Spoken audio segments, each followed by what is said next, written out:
হ্যাঁ গাইস, তোমরা সবাই কেমন আছো? আশা করি খুব ভালো আছো, আর তোমাদের আশীর্বাদে আমিও খুব ভালো আছি। ঘরে বসে বসে বোর হচ্ছিলাম, তাই দিদিকে একটা ফোন করে বললাম আয় কোথাও ঘুরে আস। তবে কোথায় যাব কোনো প্ল্যান নেই, বেরিয়ে পড়লাম। যেদিক দু চোখ যাবে সেদিকেই যাব। তবে হ্যাঁ বন্ধুরা, আমার দুদিন ধরে শরীরটা ভালো ছিল না, তাই আমি ভিডিও শুট করতে পারিনি, ছাড়তেও পারিনি। তার জন্য সরি, তোমাদের খুব মিস করেছি আমার পেজে। দিদির গাড়ি ওঠার আগে একটাই টপিক, আমার গাড়িতে তেল নেই, প্লিজ বোন ভরে দিবি। আমরা যদি ঘুরতে যাওয়ার প্ল্যান করি, দুজনের দুটো কাজ হয়, একটা হয় ওর তেল ভরা আর একটা হয় আমার শুট করা। তবে ও খুশি আমিও খুশি। বন্ধুরা, যখন আমার কাছে পয়সা থাকে তখনই আমার ওর কথা মনে পড়ে, কারণ আমার কাছে পয়সা থাকলে ওর গাড়ি তেল ভরতে পারবো, তাহলেই আমি কোথাও যেতে পারবো।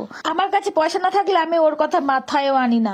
It's very danger. তবে বন্ধুরা, আমাদের প্ল্যান ছিল ঘোরার, এ কিন্তু খাবার দোকান থেকে আটকে গেল। তবে বন্ধুরা, তোমরাই বলো, খাবার কি দেখা সম্ভব? চোখের সামনে খাবার থাকলে কেউ না খেয়ে পারবে? এটা কি সম্ভব? অসম্ভব ব্যাপার। তবে একটু খেতে ভালোবাসে। এবার বললো আমাকে বোন খাবার কিনে দে, না হলে আমি এখান থেকে এক পাও নড়বো না। তারপর আমি বললাম তোরা যা ইচ্ছা তুই তাই খা, আমি কিছু বলবো না। যদি তুই পয়সা না দিতে পারিস তাহলে আমি বাড়ি চলে যাবো, তুই এখানে থেকে যাবি। তারপর তুই আর দোকানদার বুঝে বেড়াবি, আমার কিন্তু কোনো দোষ নেই ভাই এখানে। একটু মজা করলাম বন্ধুরা তোমাদের সাথে।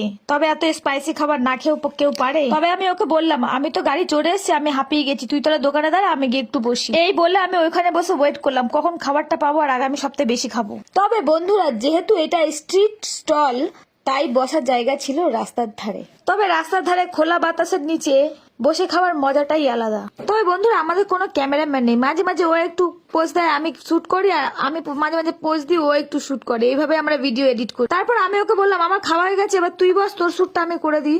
তবে ও যে খেতে কতটা ভালোবাসে ওকে দেখে বোঝা যায়, জানো তো। এবারে বন্ধুরা, আমি একটা কথা বলি, আমি যে দুদিন ভিডিও ছাড়িনি, কে কতটা আমাকে মিস করেছে একটু কমেন্ট বক্সে জানাবে। কিন্তু আমি তোমাদের ভীষণ মিস করেছি। মানুষের শরীর তো সবসময় সাথ দেয় না। তবে তোমাদের প্রচুর প্রচুর ভালোবাসা পেয়েছি। এই 15 দিনে আমার পেজ যে এত গ্রো করবে আমি কখনো ভাবতে পারিনি, বাট কখনো আমি ভাবতে